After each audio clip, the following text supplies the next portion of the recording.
একটা বক্তা নিয়ে আসলাম, শেষ দুটো গজাল বলে দুটো একটু সুর দিয়ে চলে গেল, কিছু বোঝা গেল না, শুনতে ভালো লাগলো বাস এতটুকুই।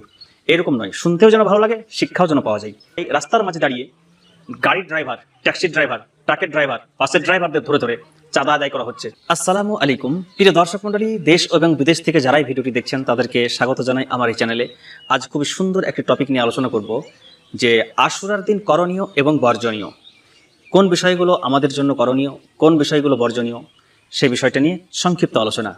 প্রিয় দর্শক, আশুরার দিন আসলে বহু শরিয়াত বিরোধী কাজ কিন্তু দেখা যায়, শরিয়াত বিরোধী অ্যাক্টিভিটি আমাদের সমাজে দেখা যায়। মানুষ এই শরিয়াত বিরোধীর কাজের দিকে এতই আকৃষ্ট হয়ে যায় যে মনে হয় যে এটা মনে হয় সঠিক। তো কোন বিষয়গুলো আমরা করব, কোন বিষয়গুলো করব না, সে বিষয়টা একটু মনোযোগ দিতে হবে। আমরা আশুরার দিন যা করব, আশুরার দিন রোজা রাখবো, তার আগের দিন রোজা রাখবো, যেহেতু এই রোজার ফজিলত অনেক রয়েছে। এই রোজা যদি কেউ রাখে তাহলে পূর্বের 1 বছরের গুনাহ মাফ হয়ে যাবে ইনশাআল্লাহ। হাদিস শরীফের মধ্যে স্পষ্ট উল্লেখ রয়েছে। তাহলে এই রোজা কটি রাখতে হবে? এই রোজা রাখতে হবে 2টি। কারণ এই রোজা 2টি এই জন্য রাখতে হবে যে এই দিনটা ইহুদি এবং খ্রিস্টানরাও সম্মান জানায়। তাই নবী সাল্লাল্লাহু আলাইহি সাল্লাম বলেছিলেন যে আগামী বছর 9 তারিখে রোজা রাখবো, কিন্তু আগামী বছর আসার আগে নবীজি ইন্তেকাল করে গেছিলেন। তাই এই হাদিসকে সামনে রেখে বলা হয় যে 2 দিন রোজা রাখতে হবে এবং তাদের বৈপরীত্য করতে হবে। তাহলে বোঝা গেল 2টি রোজা রাখতে হবে। আর এই বিষয়ে আমি সুন্দর ভিডিও বানিয়েছি, চ্যানেলে আছে, দেখতে পারেন। তো মূল কথা হলো যে এই যে আশুরার দিন রোজা রাখবো, আগের দিন রোজা রাখবো। দ্বিতীয় যে বিষয়টা হলো, এই দিনে আমরা বেশি বেশি দান খায়রাত করতে পারি। যার যেটা সমর্থ আছে দান খায়রাত করুন, কোরআন তেলাওয়াত করুন। কোরআন তো প্রতিদিন তেলাওয়াত করা উচিত, কিন্তু এই সমস্ত দিনগুলিতে আরও বেশি বেশি তেলাওয়াত করা উচিত। এবং এরপরে যেটা আমরা করতে পারি তা হলো নফল নামাজ বেশি বেশি আদায় করতে পারি।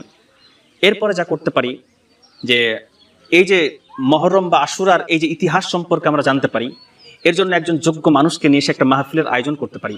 এর সঙ্গে সঙ্গে যে মর্মান্তিক কাহিনী ঘটেছিল মহরম মাসের 10 তারিখে আশুরার দিন, যে কারবালার জমিনে যা ঘটে গেছিল, এই সমস্ত ঘটনাগুলো আমরা জানতে পারি বা এ থেকে শিক্ষা নিতে পারি। তাহলে এমন একজন লেকচারার প্রয়োজন যে সমস্ত ঘটনাগুলো সংক্ষেপে বলে তা থেকে কি শিক্ষা পাওয়া যায় এবং সেই শিক্ষাগুলো যেন আমরা জীবনে বাস্তবায়ন করতে পারি, তা যেন আমাদের বোঝাতে পারেন, এরকম লেকচারার প্রয়োজন। একটা বক্তা নিয়ে আসলাম, শেষ দুটো গজাল বলে দুটো একটু সুর দিয়ে চলে গেল, কিছু বোঝা গেল না, শুনতে ভালো লাগলো বাস এতটুকুই। এরকম নয়, শুনতেও যেন ভালো লাগে, শিক্ষাও যেন পাওয়া যায়। তো প্রিয় দর্শক মণ্ডলী, আমরা এই সমস্ত কাজগুলো করতে পারি। এরপর আমরা সোহাদাই কারবালার জন্য ইশালে সওয়াব করতে পারি, তাদের জন্য দোয়া করতে পারি। যে সওয়াব আমরা উপার্জন করছি, এই সওয়াবগুলো আমরা ইশালে সওয়াব করতে পারি, অর্থাৎ সোহাদাই কারবালার জন্য এই সওয়াবগুলো আমরা হাদিয়া করতে পারি, এটাও করা যাবে। এখন কোন বিষয়গুলো করা যাবে না, সেটা হলো মাতম করা যাবে না। মাতম কেন করা যাবে না, এই বিষয়ে সুন্দর একটা ভিডিও বানিয়েছি, ডিসক্রিপশনে লিঙ্ক দিয়ে দেবো, চাইলে দেখতে পারেন বা চ্যানেলে গিয়েও দেখতে পারেন। আশুরা ও মহরম বলে একটা প্লে লিস্ট আছে, সেখানে এই আশুরা ও মহরম সম্পর্কে অনেকগুলো ভিডিও পেয়ে যাবেন। তাহলে মাতম করা যাবে না। তাজিয়া এটাও করা যাবে না। তারপরে ঢোল বাজানো যাবে না। এরপরে লাঠি ও ছুরা দিয়ে যে শরীরে আঘাত করা হয়, এটাও করা যাবে না।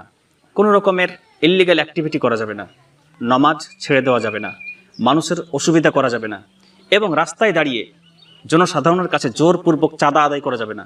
অনেক জায়গায় দেখা যায় রাস্তার মাঝে দাঁড়িয়ে গাড়ির ড্রাইভার, ট্যাক্সির ড্রাইভার, ট্রাকের ড্রাইভার, বাসের ড্রাইভারদের ধরে ধরে চাঁদা আদায় করা হচ্ছে। কেউ দিতে না পারলে তাকে ভয় দেখানো হচ্ছে, হুমকি দেওয়া হচ্ছে। কেউ যদি কম টাকা দেয় তাহলে তাকে হুমকি দিয়ে বেশি টাকা আদায় করা হচ্ছে। এই যে কাজগুলো, এগুলো করা যাবে না। তাহলে কোনগুলো করণীয় ও কোনগুলো বর্জনীয় আমি সংক্ষেপে আপনাদের সঙ্গে তুলে ধরলাম। কোনো রকমের ফজল খরচের দিকেও যাওয়া যাবে না, এই কথাটাও মাথায় রাখতে হবে। তো আশা করি আশুরার দিনে কি কি করণীয়, কি কি বর্জনীয় সেটা বুঝতে পেরেছেন। যদি কোনো প্রশ্ন থাকে তাহলে কমেন্ট বক্সে প্রশ্ন করবেন, ইনশাআল্লাহ উত্তর দেওয়ার চেষ্টা করব। তো সকলে ভালো থাকবেন। আসসালামু আলাইকুম।